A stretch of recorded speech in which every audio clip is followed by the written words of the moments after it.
우리 예레미야 24장의 말씀을 한 절씩 교독하시고요, 마지막 절 같이 읽도록 하겠습니다. 제가 먼저 읽을게요. 바벨론의 누부갓네살 왕이 유다 왕 여호와김의 아들 여고냐와 유다 고관들과 목공들과 철공들을 예루살렘에서 바벨론으로 옮긴 후에 여호와께서 여호와의 성전 앞에 놓인 무화과 두 광주리를 내게 보이셨는데,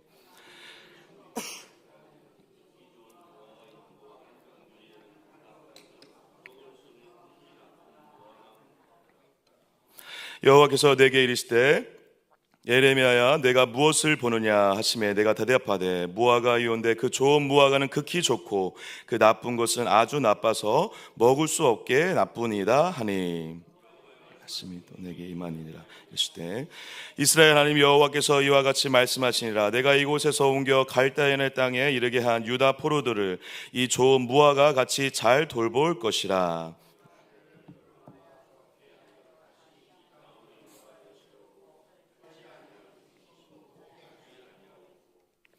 내가 여호와인 줄 아는 마음을 그들에게 주어서 그들이 전심으로 내게 돌아오게 하리니 그들은 내 백성이 되겠고 나는 그들의 하나님이 되리라.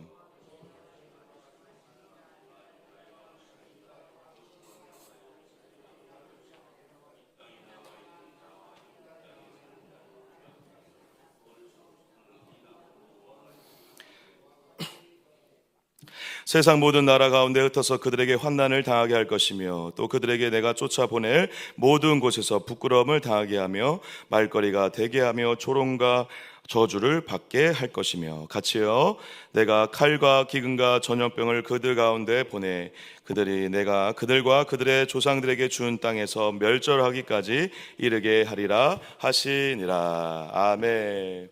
할렐루야. 우리 새벽에 또 주의 전으로 달려나오신 여러분 한 분 한 분 마음 가운데 하나님께서 말할 수 없는 은혜를 부어주시고 오늘 살아갈 힘과 주님의 영으로 충만케 하시는 역사가 있는 복된 새벽 예배 되시기를 주님의 이름으로 간절히 축복합니다. 우리 예레미야 24장 말씀을 가지고 함께 하나님의 마음을 나누고자 합니다. 예레미야 말씀 중에 여러분 이제 추후에 30장, 31장, 32장, 33장 이 부분에 가시면 하나님께서 엄청난 약속의 말씀을 주시거든요. 그래서 예레미야 핵심의 내용 중에 하나가 바로 30장부터 33장에 잘 나오는데, 그래서 새 언약의 약속이라 하죠. 그래서 이스라엘 백성들을 향해서 아니면 우리 모든 믿는 자들을 향해서 하나님께서 주셨던 새 약속, 그동안에 계속 약속이 파괴되고 약속이 어그러졌었는데 사람들의 일방적인 하나님에 대한 배신으로 인해서 약속이 다 깨졌는데 하나님께서 일방적으로 깬 그들을 일방적으로 품으시는 방법으로 새로운 약속을 맺어서 내 백성이고 나는 너네들의 하나님이 될 것이다 라고 이제 선포하시는 굉장히 중요한 말씀들이 30장부터 33장에 나옵니다. 그래서 예레미야 핵심은 그 부분인데, 그 핵심으로 달려가는 이 지점에 오늘 24장, 어제 본문도 마찬가지로 내일 본문도 좀 연결되는 부분들이 있는데요. 오늘 이 24장에 예레미야를 통해서 이스라엘 백성들뿐만 아니라 지금 현재 우리가 하나님의 약속의 백성으로 살아가는 우리에게 동일하게 도전하는 방식으로 굉장히 중요한 메시지를 전하고 있다는 것입니다. 저와 여러분들이 신앙생활을 하면서 빠지게 되는 착각이 뭐냐면 양극단의 착각을 하게 되는데, 하나는 뭐냐면 내가 신앙생활을 열심히 하고 잘하고 칭찬을 받거나 스스로에게 어떠한 만족감을 느낄 때쯤에 난 좋은 성도야, 좋은 그리스도인이야, 신앙생활 나 잘하고 있어, 열심히 하고 있어 라고 하는 착각을 한다든가, 반대로 아무리 해도 난 안 되겠어, 아무리 노력해도 난 좋은 사람이 안 될 것 같아, 아무리 하나님의 사랑을 경험했는데도 불구하고 그렇게 하나님이 사랑해 주시고 복음을 그렇게 우리가 경험하고 말씀을 들었는데도 좋은 사람이 안 돼 라고 생각하는 이 양극단의 착각, 제가 일부러 착각이라고 말씀드리고 있습니다. 착각을 하면서 지낼 때가 있다는 것입니다. 사랑하는 여러분, 그런데 여러분, 저와 여러분들이 이 착각을 하는 데에서 벗어날 수 있는, 그리고 벗어나야 되는데 벗어날 수 있는 가장 중요한 길은 무엇이냐면 우리의 어떠함 때문에 되는 것이 아니라 하나님의 전적인 주권으로 된다라는 것입니다. 이것을 믿으셔야 돼요. 저와 여러분들이 이것을 믿고 가셔야 신앙생활이 보이기 시작하고 열리기 시작하고 그리고 이해가 되기 시작하고, 그때 우리가 은혜를 받을 수 있는 준비가 되는 것입니다. 물론 여러분 처음에 저처럼 방탕한 생활을 하다가 하나님이 이제 기다리다 지쳐가지고 하나님이 주권적으로 데리고 오실 때는 뭐 은혜 받을 준비 그런 게 없죠. 뒤통수 한 발 딱 때리고 데리고 오기도 합니다. 그러면. 근데 여러분, 저와 여러분들은 성도이기 때문에, 그리고 이제 앞으로 신앙생활을 걸어가는 우리에게, 여러분들에게 하나님께서 더 많은 것들을 주실 수 있고 더 많은 것들을 누리게 하실 수 있고, 그 이미 더 많은 것들을 주신 것들을 발견해 나가는 또 기쁨을 누리셔야 되는데, 그러기 위해서 정말 중요한 것은 하나님의 전적인 주권으로 모든 것이 이루어진다라는 이 단순하지만 정말 고귀한 진리를 여러분들의 가슴에 새기셔야 된다는 것입니다. 이것이 제대로 장착이 되지 않으면, 여러분, 수많은 말씀을 듣고 예배를 드리면서 우리가 많은 은혜를 받을 때마다 자꾸 쉽게 또 무너질 수밖에 없는 거예요. 기반이, 본질이, 가장 중요한 반석이 무너지는데 어떻게 거기 의외의 은혜를 쌓을 수 있겠습니까? 사랑하는 여러분, 저와 여러분들의 모든 인생의 주권은, 그리고 모든 것은 다 하나님의 손아귀에 있다는 것을 믿으시길 축복합니다. 여러분들의 인생과 삶, 그리고 모든 것들이 하나님의 주권 안에, 그리고 하나님의 그 주권은 어떠한 주권이죠? 가장 선하시고 가장 아름다운 길로 인도하시는 하나님의 은혜죠. 은혜. 오늘 이 24장에 나오는 두 무화과 나무를 통해 하나님이 그걸 얘기하시는 것입니다. 물론 그 이야기를 통해 또 다른 여러 가지 메시지들을 병목하여서 서로 덧붙임하고 있지만 하나님이 그걸 얘기하는 거예요. 그리고 이 얘기를 하시고 나서 이제 뭐 얘기하시는 것입니까? 하나님의 일방적인 그 은혜로 약속 맺겠다라는 것입니다. 약속의 자녀가 됐다라는 것입니다. 니네들이, 너와 우리 하나님의 백성들이 하나님의 전적인 은혜로, 주권적인 은혜로 하나님의 백성이 됐다라는 것을 아는 자로 살아갈 때, 그것이 곧 하나님의 나라가 되고 천국이 되는 것입니다. 우리는 평생 그거 배우다 가는 것입니다. 여러분, 저와 여러분들의 신앙의 여정 가운데 그거 배우면서 자충우돌하기도 하고 넘어지고 슬퍼하고 무너질 때도 있고, 은혜 받아서 엄청난 은혜 가운데 살아갈 때도 있겠지만, 그 모든 극단의 상황을 통해서 끝내 우리가 배워가야 되고, 그리고 끝내 깨달을 수밖에 없고, 그리고 끝내 걸어가야 될 길은 하나님의 전적인 은혜로 내가 주의 자녀가 됐다라는 그 은혜와 사실을 내 마음에 새기고, 그 하나님의 백성으로, 하나님의 자녀로 부름받은 그 영광의 기쁨으로 오늘을 넉넉히 이길 힘을 가진 자로 살아가는 것, 그것이 신앙의 여정이라는 것입니다. 제가 요즘에 헤세드 가족들과 함께 이 말씀 묵상이라든가 복음 스터디를 하면 가끔 말씀이, 이 복음이, 너무도 아름다운 이 복음이 자신의 목을 조이는 것 같다라고 표현을 해요. 처음엔 그럴 수 있습니다. 근데 그러다가 지금 막 몇 개월 지나가면, 최근에 그 모임에서 나눔을 하면서 저에게 했던 간증들은 뭐냐면, 그 나의 목을 족쇄는 것 같은 그 복음이 나를 너무 자유하게 한다는 것입니다. 근데 그들이 왜 족쇄는 것 같다라는 그런 압박을 느끼고 그런 착각을 했죠? 아까 처음에 말씀드린 그거와 동일한 착각입니다. 신앙생활을 내가 열심히 해왔는데, 내가 열심히 한 나의 이 모습을 보니, 이 도저히 가능성이 없고 될 만한 어떤 일만의 희망이 안 보인다는 것입니다. 안 바뀐다는 거예요. 변화가 없다라는 거예요. 내 상황도 좋아지지 않는다는 거예요. 나도 문제지만 내 상황도 아무것도 좋아지지 않는다는 거예요. 그런데 그 좋아지지 않는 상황은 똑같거든요. 지금 저와 여러분들의 삶 가운데 상황이 극변하게 바뀌는 경우는 너무 드물잖아요. 바뀌지 않죠. 그런데 그들의 마음이 바뀌었죠.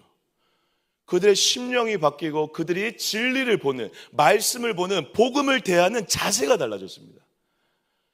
그래, 상황은 똑같은데 복음이 나를 족쇄는 게 아니라, 말씀이 나를 족쇄는 것이 아니라, 말씀 앞에 서니까, 복음 앞에 서니까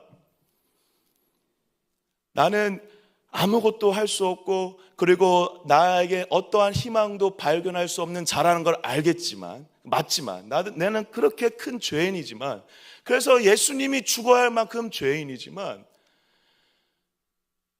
그 예수님을 죽여서라도 살리고 싶으셨던 하나님의 엄청난 은혜를 받는 자라는 그 이 두 가지 극단의 이 사실이 내 안에 이상한 신비로 연합이 일어나자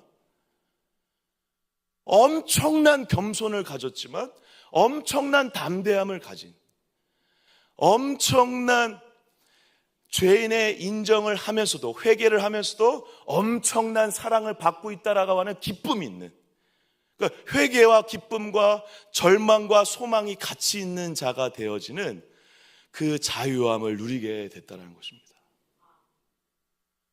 사랑하는 여러분, 저와 여러분들은 매일매일 그래서 말씀 앞에, 예수님 앞에, 십자가 앞에 서셔야 합니다. 예수님과의 첫사랑 때문에 은혜 받았다가 지금 첫사랑 다 잊으셨다고요? 아니요, 그것은 착각입니다. 착각. 오늘 다시 십자가 앞에, 복음 앞에 서시면 돼요. 그때처럼 큰 은혜가 없어도 돼요. 그냥 서시면 돼요. 그 복음이, 십자가가, 말씀이 나에게 뭐라고 얘기하는지 들으시면 돼요. 그래서 나는 엄청난 절망적인 가능성 없는 존재이지만 나라는 존재도 가능성 있게, 나라는 존재도 사랑해 주시는, 나라는 존재도 하나님의 백성 삼아 주시는구나 라고 하는 그런 기쁨과 은혜로 오늘을 사는 자들이라는 것입니다. 그래서 제가 요즘에 계속 우리 성도들에게 혹시, 그리고 우리 헤세드 멤버를 계속 강조하는 게 그거예요.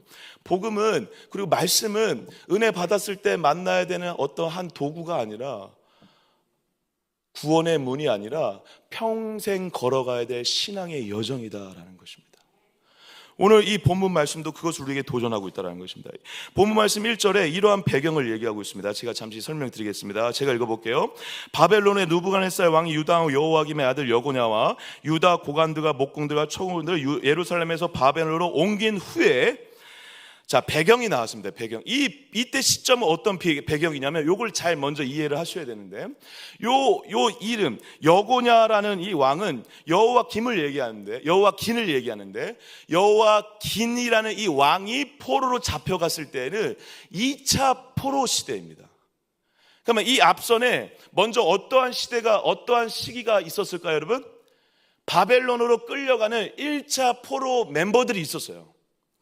그러니까 1차로 바벨론에 끌려가는 자들이 있은 다음에 몇 년 후에 2차로 또 이런 고관들이라든가 또 이스라엘 백성들이 몇천 명이 또 끌려가요. 그런데 1차 포로를 겪은 다음에 이스라엘 내에서 어떠한 움직임과 분위기가 있었냐면, 한번 생각해 보십시오. 우리가 이제 이스라엘 백성으로 잘 살다가 갑자기 바벨론이 침공을 막 해오면서 막 사람들을 끌고 가요. 그러면 막 끌고 갈 때, 저 끌고 가는 나라와 열심히 싸워가지고 어떻게든 우리가 이 극단의 상황을, 포로로 끌려가는 이 어려운 상황을 우리가 싸워서라도 극복을 해보자. 그래가지고 막 운동도 하고, 반항도 하고, 그리고 나중을 도모하기 위해서 잠깐 도망갔다가 전략을 잘 짜가지고 나중에 바벨론이랑 싸워가지고 우리가 이겨보자라고 하는 전쟁 전략도 짜보고, 이러는 게 국민들의 정상적인 모습일까요? 아니면 그렇게 끌려갈 때 그냥 끌려가는 게 정상적인 모습일까요, 여러분? 저와 여러분들이 만약 여기 어르신들 계시는 분도 계시지만, 일제시대 때 혹은 우리 한국 전쟁이 벌어졌을 때, 우리를 공격해오는 자들을 하고 같이 싸우고 어떻게든 거기서 살아남으려고 하는 게 정상적인 반응이죠. 그래야 민족적인 거고, 그래야 정상적인 나라를 사랑하는 마음 아니겠습니까? 그래서 실제로 그때 이스라엘 백성들 사이에서도 이 바벨론 포로로 끌려가는 자 말고 그 땅에 남아서 끝까지 싸움을 다시 준비하고 바벨론에게 반항했던 자들이 남아있거나, 아니면 그 전쟁을 다시 도모하기 위해서, 전략을 짜기 위해서 애굽으로 잠시 피신해서 애굽의 힘을 빌려서 나중에 바벨론과 싸우려고 했던 자들이 있었습니다. 그래서 그 자들이 스스로나 서로에게 어떻게 얘기하냐면, 잘했다, 우리가 이렇게 준비해서 나중에 싸우자, 우리는 잘한 거야. 그런데 바벨론 포로로 끌려가는 자들은 문제가 좀 있어. 정말 안타까운 거지. 그들은 저희 끌려가서 이제 죽을 거야 라고 하는 이런 사회적 분위기가 있었던 거예요. 근데 그때 또 이렇게 지금 2차 포로 시대를 맞이한 겁니다. 또 끌려가는 거예요. 또 끌려갈 때도 사람들이 어떻게 했을까요? 두 부류로 나눠졌겠죠. 끌려가는 자와 남아있거나 애굽으로 도망쳐서 추후를 도모하는 자들이 있었겠죠. 또 사람들이 얘기했겠죠. 저 끌려가는 자들, 불쌍한 자들, 저 끌려가는 자들이 나쁜 자들, 저 끌려가는 자들이 멍청한 자들, 어떻게든 끝까지 싸워야지, 어떻게든 애굽에 빌붙어서 바벨론과 싸워서 이스라엘 독립을 위해서 노력해야지 라고 하는 방식으로 끌려가는 포로된 자들과 남아있는 자들을 이분법적으로 구분해서 바라보기 시작했다는 것입니다. 그때 하나님이 환상을 통해서 말씀하시는 거예요. 뭘 말씀하시죠? 이렇게 말씀하십니다. 여호와께서 여호와의 성전 앞에 놓인 무화과 두 강주리를 내게 보이셨는데, 계속 읽어볼게요. 한 강주리에는 처음 익은 듯한 극히 좋은 무화과가 있고 한 강주리에는 나빠서 먹을 수 없는 극히 나쁜 무화과가 있더라. 환상을 보여주시는데 어떻게 하셨다고요, 여러분?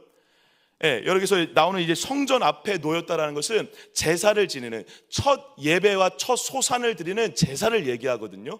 그래서 첫 제사를 드릴 때 가장 좋은 것을 드려야 되잖아요. 가장 처음 것을 드려야 되잖아요. 그래서 여기 나와 있는 이 무화과라는 나무는요, 원래 8월부터 10월까지가 집중적으로 생산하는 기간인데, 가장 좋은 극상품 무화과는 언제 나오냐면 6월에 나와요. 6월에. 여러분들 과일 먹어봐서 아시겠지만 처음에 나오는 어떤 좋은 풍성한 과일 있잖아요. 그게 한참 열매 맺을 때보다 더 맛있죠. 그 무화과 나무도 실제로 6월에 극상품 무화과가 있는데, 그 극상품 무화과, 그래서 처음 익은 듯한 극히 좋은 무화과라고 표현하는 것이죠. 6월에 맺혀진, 그래서 좋은 무화과를 표현하기 위해서 처음 익은 것이다 라고 얘기하는 것이죠. 어쨌든 한 강주리에는 극상품 무화과가 있었고 한 강주리에는 나쁜 무화과가 있었다라는 것입니다. 그러면서 이 두 무화과가 하나는 좋아서 먹기 좋고 하나는 먹을 수 없을 만큼 너무 썩어 비틀어 말라버렸다라고 하며 좋은 무화과를 뭐라고 얘기하시냐면 5절에 나옵니다. 5절 한번 같이 한번 읽어주실까요? 5절 읽겠습니다. 시작. 이스라엘의 하나님 여호와께서 이와 같이 말씀하시니라. 내가 이곳에서 옮겨 갈대네 땅에 이르게 한 유다 포로를 이 좋은 무화과 같이 잘 돌볼 것이며. 그리고 6절도 보세요. 제가 읽어볼게요. 내가 그들을 돌아보아 좋게 하여 다시 이 땅으로 인도하여 세우고 헐지 아니하며 심고 뽑지 아니하겠고. 7절 다시 한번 같이 한번 읽겠습니다. 시작. 내가 여호와인 줄 아는 마음을 그들에게 주어서 그들이 전심으로 내게 돌아오게 하리니 그들은 내 백성이 되겠고 나는 그들의 하나님이 되리라. 할렐루야. 여러분, 좋은 무화과를 뭐라고 하고 있죠? 포로로 끌려가는 자들을 좋은 무화과라고 하고 있다고. 여러분, 우리가 볼 때 이때 당시도 그렇고 지금도 마찬가지입니다. 서로가 우리를 스스로 얘기해요. 좋은 성도다, 나쁜 성도다, 난 안 돼, 넌 괜찮아, 넌 돼. 여러분, 그 모든 상황을 통해서 여러분, 하나님이 우리에게 도전하는 거예요. 그거 아니라는 거예요. 좋은 무화과는 누가 만드신다는 거예요? 하나님이 만드신다는 거예요. 포로로 끌려가는 극단적인 상황에 있는 자들이지만 그들을 하나님이 돌보시고 심으시고 지키시고 새 마음과 새 영을 주셔서 좋은 무화과가 되게 하신다는 것입니다. 좋은 무화과는 오히려 끌려가는 거죠. 여러분, 포로로 끌려가는 게 얼마나 비참합니까? 우리의 삶 가운데에도 여러 가지의 어려움과 고난이 있을 수 있죠. 내가 이해할 수 없는 포로로 끌려가는 것 같은 상황에 직면하죠. 여러분, 그때라도 내 인생에 그 환난과 고난과 이해할 수 없는 고통이 나를 정의하는 것이 아니라 거기를 끌려감에도 불구하고 하나님이 날 만드실 것을 아는 자가 좋은 무화과라는 것입니다. 그리고 실제로 이들이 나중에 포로에서 돌아와 하나님이 어떻게 하시죠? 포로에서 돌아온 자를 통해서 새로운 약속을 시작하십니다. 그들을 통해서 이스라엘의 나라가 다시 시작하고 그들을 통해서 예수님이 태어나시는 것이죠. 여기에 아까 살펴봤던 여고냐라는 왕 기억나시죠? 여호와김 아들 여고냐가 엄청 악한 왕으로 알려져 있어요. 그러면 이 왕이 악한 왕인데 좋은 무화과 나무라고 하는 거 보니까 그냥 포로로 그냥 끌려간 게 단순히 잘했다? 포로로 끌려간 모든 사람들은 다 좋은 무화과 나무다? 그 얘기를 또 하는 게 아니죠. 누가 끌려갔는지는 중요하지가 않아요. 그 사람이 좋은 사람이고 나쁜 사람인 건 중요하지 않다니까요, 여러분. 하나님께서 뽑으시고, 하나님께서 심으시고, 하나님께서 세우시고 돌보시고 새 마음과 새 영을 주셔서 좋은 무화과를 만들어 가신다는 것입니다. 그래서 여러분, 예레미야 말씀을 보면서 잊지 말아야 될 두 단어가 여기에도 나오죠. 6절의 하반절에 이렇게 쓰여 있습니다. 심고 뽑지 아니한다. 이제 심은 다음에 이제 앞으로 어떻게 하시겠다는 거예요? 뽑지 않겠다는 거예요. 심고 뽑지 않겠다. 근데 지금까지는 계속 어떻게 했죠? 계속 뽑는 얘기만 했거든요. 하나님께서 다 뽑아내겠다. 나쁜 거 다 뽑아내겠다. 근데 이제 심으시겠다는 거야. 그러면 그 심으신 건 앞으로 뽑겠다, 안 뽑겠다? 안 뽑겠다. 할렐루야. 여러분들 심으신 자들이잖아요. 믿으세요? 확신이 없으세요, 아침에? 할렐루야. 네. 하나님이 심으신 자들이잖아요. 저는 좀 아닌 거. 여러분, 그건 중요하지 않다니까요. 하나님이 심으셨어요. 그걸 믿으시면 되는 거예요. 할렐루야. 심으신 자라는 걸 알아. 하나님이 나를 하나님의 전적인 주권의 은혜로 심으셔서 돌보시죠. 만드시죠. 그러면 되는 거잖아요. 그걸 알면 되는 거예요. 그래서 7절에 영광스러운 마음을 주시는 거죠. 하나님께서 여호와인 줄을 아는 마음을 주시겠대요. 저는 이 말씀을 너무 뼈저리게 경험했죠.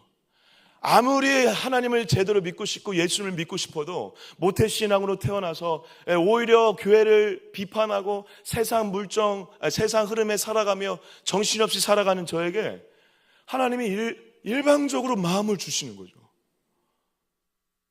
저와 여러분들이 신앙이 성장했을 때, 여기까지 왔을 때를 잘 생각해 보세요.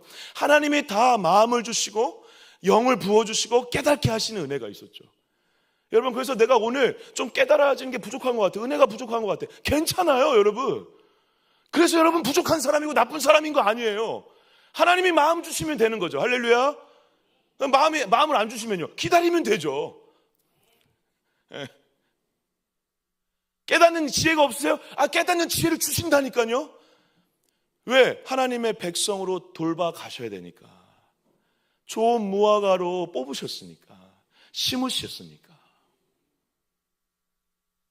우리를 너무 사랑하셔서 우리의 힘으로 아니라 하나님의 전적인 마음을 부어주셔서라도 우리를 세우시고 살리시고 싶으셨던 하나님의 은혜가 느껴지세요? 그 은혜가 저와 여러분들에게 이미 있다는 사실을 믿으시길 축복합니다. 근데 나쁜 무화과는 어떤 거라는 거죠? 9절 한번 제가 읽겠습니다. 여호와께서 이와 같이 말씀하시니라. 내가 유다 왕 시드기야와 그 고관들과 예루살렘의 남은 자들, 이 땅에 남아있는 자와 애굽 땅에 있는 자들을 나빠서 먹을 수 없는 이 나쁜 무화과 같이 어떻게 하라? 버린다. 내가 열심히 잘했고, 열심히 바벨론의 포로로 끌려가지 않고 좋은 사람으로 남아있고 열심히 하나님을 경외하고 신뢰하고 믿었던 그들이 나쁜 무화과다라는 것입니다. 나쁜 무화과. 왜? 그들은 오히려 교만한 자들이었죠. 하나님을 믿는 자고 하면서 하나님을 믿지 않는 자들이나 다름없었을 뿐 아니라 그들을 만들어 가시는 분이 하나님이신데 하나님을 의지하는 자가 아니라 애굽을 의지하거나 자신을 의지하는 자로 살았기 때문에 그렇죠. 그래서 여러분, 그들을 어떻게 하시겠다 하죠? 9절 10절 한번 읽겠습니다. 같이 한번 읽어주실까요? 시작. 세상 모든 나라 가운데 흩어서 그들에게 환난을 당하게 할 것이며 또 그들에게 내가 쫓아보낼 모든 곳에서 부끄러움을 당하게 하며 말거리가 되게 하며 조롱과 저주를 밟게 할 것이며 내가 칼과 기근과 전염병을 그들 가운데 보내 그들이 내가 그들과 그들의 조상들에게 준 땅에서 멸절하기까지 이르게 하리라 하시니라. 아멘. 절망 중에도 소망을 붙잡아야 될 이유가 오늘 말씀에 있는 줄 믿습니다. 저와 여러분들의 삶이 어떠한 모습이고 어떠한 상황인 거에 상관없이 하나님께서는 여러분들에게 또 새 마음을 주시고 새 영을 부어주셔서 좋은 무화과 나무로 만들어가고 있다는 사실을 기억하시기 축복합니다. 그 사실을 기억할 때만이 살 수 있습니다. 제가 요즘에 계속 강조하는 단어 중에 하나가 뭐냐면 존재의식입니다. 존재의식. 저와 여러분들이 하나님의 자녀고 하나님의 백성이라는 것을 기억하시길 바랍니다. 그 사실이 오늘 어떠한 상황 가운데에도 담대하게 할 뿐 아니라 어떠한 상황 가운데에도 겸손하게 할 뿐 아니라 어떠한 상황 가운데에도 다시 하나님을 붙잡을 힘을 준다는 것입니다. 7절에 나와 있는 것처럼 하나님은 내 백성이 되겠고 나는 그들의 하나님이 되리라 라고 말씀하시는 하나님의 음성에 귀 기울이셔서 나의 어떠함이 아니라 하나님의 전적인 은혜와 사랑으로 오늘도 나를 만들어 가시고 그리고 만들어 가실 것을 기대하며 하나님의 백성답게 가슴을 펴시고 담대하게 오늘 하루를 살아가시는 저와 여러분 되시기를 주님의 이름으로 간절히 축복합니다. 축복합니다. 기도하겠습니다. 하나님, 우리가 나쁜 무화과일 수밖에 없는 존재들이었지만 모든 조롱과 저주를 주님이 받으시고 우리를 기꺼이 좋은 무화과 나무로 다듬어 가주심에 진심으로 감사드립니다. 우리가 이 사실을 잊지 않게 해주시고 이 은혜를 잊지 않게 해주시고 주 예수님 내 마음에 오사 하나님의 마음과 영으로 새롭게 하시는 은혜를 경험하는 복된 날 되게 하여 주시옵소서. 그것이 혹시 없다 하더라도 절망적인 상황이라 하더라도 결코 기필코 하나님은 우리에게 찾아오셔 우리를 하나님의 영으로 하나님의 마음으로 새롭게 하실 것을 기대하고 소망하며 하나님의 백성답게 자녀답게 담대하게 오늘을 살아가는 자들 될 수 있도록 역사하여 주시옵소서. 우리를 절망적인 상황 가운데에도 좋은 무화과 나무로 불러주셔서 감사합니다. 부족하고 연약함에도 불구하고 좋은 무화과로 인정해 주셔서 감사합니다. 좋은 무화과로 돌봐주셔서 감사합니다. 좋은 무화과 나무로 키워주셔서 감사합니다. 오늘 그런 기쁨과 고백이 있는 복된 날 될 수 있도록 역사하여 주시옵소서. 우리 각자 가져나신 기도 제목들과 우리 교회를 위해서 기도해 주시고 우리 각자 우리 가정마다 우리 아이들에게 다음 세대들에게 하나님의 영으로 하나님의 마음으로 충만하게 찾아가 주셔달라고 우리 주여 한번 외치고 기도하시다가 돌아가도록 하겠습니다. 기도합니다. 주여 하나님, 그렇습니다. 오늘도 우리가 오늘 살아가야 될 이유가 우리의 상황과 나의 어떠함이 아니라 여전히 부족하고 여전히 절망적이고 여전히 나쁜 무화과 같은 존재일지 모르지만 우리를 끝내 우리를 뽑으시고 심으셔서 영원히 뽑히지 않는 무화과 나무로 부르신 그 하나님의 전적인 은혜를 신뢰하는 자로 살아가게 하여 주시옵소서. 그것이 우리가 오늘 무화과 나무로 살아가는 기쁨과 영광의 길이고 또 좋은 무화과 나무로 부른 자답게 살아가는 길인 줄 믿습니다. 우리의 어떠함이 아니라 우리를 좋은 무화과 나무로 만드시는 하나님의 손길과 그 은혜를 감사하며 우리의 있는 자리에서 좋은 무화과 나무로 그렇게 넉넉히 이 모든 시련과 고통을 잘 감당할 수 있도록 하나님 인도하여 주시옵소서. 하나님께서 우리에게 새 마음을 주시겠다 하시고 새 영을 부어주시겠다 약속하셨으니 하나님 그 약속대로 이루실 것을 믿습니다. 그 약속대로 우리에게 찾아올 것을 믿습니다. 오늘 그러한 마음과 그 영이 부어지지 않는다 하더라도 절망하지 않게 해주시고 약속을 믿고 기다리는 자로 살게 하여 주시고 끝내 이 약속대로 이루시는 하나님을 만나는 자로 살아갈 수 있도록 인도하여 주시옵소서. 오늘 사랑하는 새벽 성도님들 한 분 한 분의 기도 제목들마다 응답하여 주시고 아버지 눈물로 씨 뿌리는 자들을 아버지 기억하여 주셔서 이들을 통하여서 하나님 수많은 영혼들이 주님께로 돌아오게 하여 주시고 이들을 통하여서 가정들이 회복되게 하여 주시고 이들을 통하여서 다음 세대가 일어나는 역사가 있게 하여 주시옵소서. 아버지 우리 아이들을 기억하여 주시고 우리 아이들을 준비시켜 주시고 아버지 다니엘처럼 포로로 끌려가는 자들일지 모르지만 아버지 이들이 아버지 좋은 무화과 나무라는 것을 기억하며 아버지 이들을 돌보시고 일으켜 세워주실 하나님을 기대하며 우리가 함께 믿음으로 마음으로 말씀으로 잘 섬길 수 있도록 인도하여 주시옵소서. 이들을 통해서 믿음의 다음 세대가 준비될 줄 믿습니다. 있습니다. 동강교회 새로운 시대를 우리 아이들을 통해서 준비시켜 주시고, 아버지 조국교회를 이 대한민국 이끌어갈 영적인 리더들이 등장할 수 있도록 인도하여 주시옵소서. 자기의 연약함과 부족함 때문에 절망하지 않게 해주시고, 그 모든 연약하고 절망적인 모든 것들이 오히려 좋은 무화과가 되는 귀한 도구가 된다는 것을 잊지 않고, 하나님을 신뢰하는 자로, 하나님을 믿는 자로, 나를 만들어 가실 하나님을 붙잡는 자로 살아갈 수 있도록 붙잡아 주시옵소서. 아버지, 우리가 조롱과 저주 가운데 있을 수밖에 없는 인생이지만 우리의 인생을 불쌍히 여기셔서 주님이 모든 저주와 조롱을 당하시고 우리에게는 영광과 기쁨을 주셔서 감사합니다.